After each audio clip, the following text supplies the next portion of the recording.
Do you remember your very first best friend? I do. Midnight was giving birth in the closet at the end of the hall. The repeating pattern of deep growls and shrieks woke me. Kittens! I nearly shouted as I crawled down from the top bunk.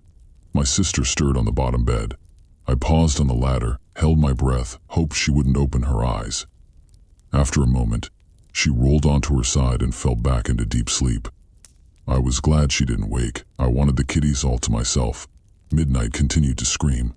I cracked open my bedroom door and saw my parents kneeling in the hallway, peering into the closet. They noticed I was standing there and told me to get back in bed. But I want to make sure Midnight is okay, I protested. She was mine too. I should have been allowed to check on her. Dad refused to let me come out of the room. He said he would get me when it was over. Mom agreed with him. She said I was too little to watch. Too little? I was 4 years old and knew the babies came from a mommy's belly. Plus, I had been waiting forever to see the kittens. My parents weren't being fair. Please let me, I begged. I'll be good. Mom commanded me to go back to bed. I crossed my arms and shook my head. Dad threatened to spank me. I stomped my foot and cried, thinking a tantrum would make them understand that I was right and they were wrong. Dad didn't care much for my new approach. He picked me up by the arm and carried me to my bed. He said to keep quiet or else he would take the nightlight and lock me in the dark.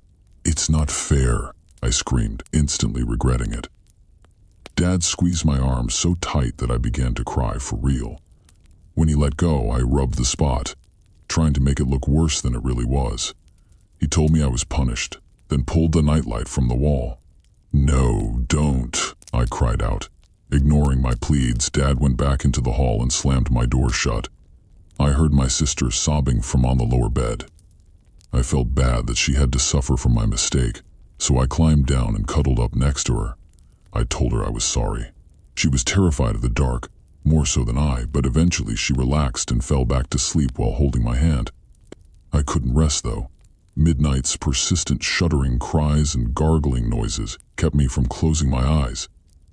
I stared into the black, waiting. It felt like forever.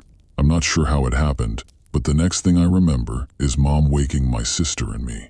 Come see, she urged. The sunlight coming through the window lit up her smile. The kittens were tiny versions of Midnight. 8 of them in total, all the same jet black color, except for one. He'd had a speck of white fur above his nose, with white front paws to match. That one was mine. I knew the moment I saw him.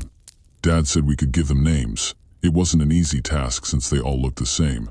After several failed attempts to remember which was which, my sister decided the best thing to do was to call them Kitty Cat, but she was only 2 years old and pronounced it Kissie. The oddball was the only exception. He was mine to name, so I named him Charlie. Charlie was more playful than the rest of the litter. Whenever my sister and I were allowed to pick them up, he would roll on his back to let us pet his belly. Sometimes he would try to suck on our fingers, mistaking them for a part of his mother. It never failed to make my sister laugh. And sometimes, when Midnight laid down in the box to feed them, he would get turned around, managing to walk away from her. Mom would pick him up, turn him in the right direction and say, "You're going the wrong way, Charlie." Eventually, the kittens opened their eyes. My sister and I were allowed to play with them without supervision, but only if we stayed in the hallway. Dad said we weren't allowed to take them out of the closet because they were still too small to run free. We didn't mind.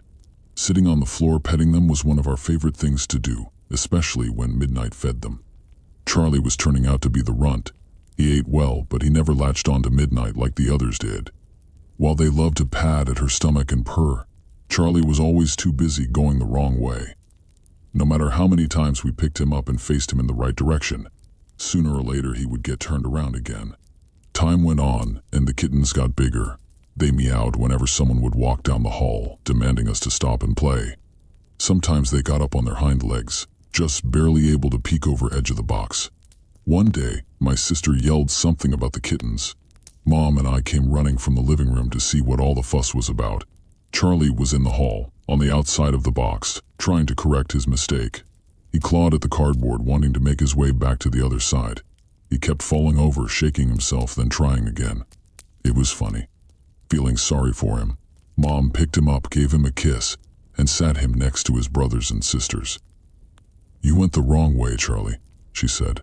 That was the first time Charlie broke out of jail, but not the last. He would make it over the edge, and either Midnight or Mom would grab him by the scuff of the neck, then toss him back into the box. It happened again and again. The whole family had to help keep him where he belonged. After a while, everyone got tired of dealing with his shenanigans.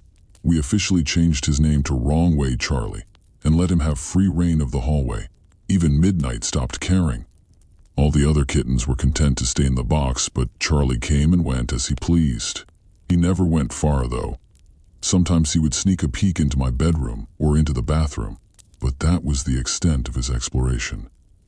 It was easy to forget that he was only a few weeks old, and too frightened to venture into any of the rooms. The box and hallway was the only world that he knew, the only place he felt safe. A few days later, I woke to the sound of Grandma's voice coming from the living room. She was talking to my sister about making her a new dress. No one told me Grandma was coming over, I thought. Excited to see her, to see if she brought me a present, I jumped out of bed and ran down the hallway. I feel this soft crunch under my foot. What was that? I turned around to see what I had stepped on. Then I screamed. Wrong Way Charlie crawled toward me. The back half of him was crushed and twisted. Horrible sounds escaped from his small mouth. Mia, Mia. I continued to scream. Charlie was still trying to crawl toward me while making that resounding awful sputter. His body trembled and his little head twitched incessantly. Mom came running down the hall, my sister right behind her. Blood was everywhere, a trail of gore soaking into the carpet.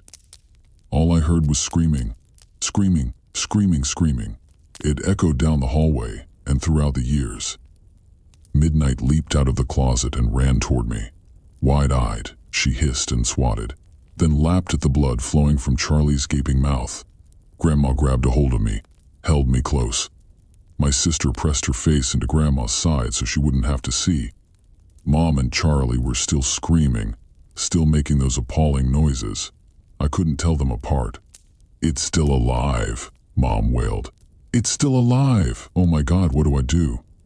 Though Grandma tried to protect me, I couldn't look away. Charlie was crying in agony.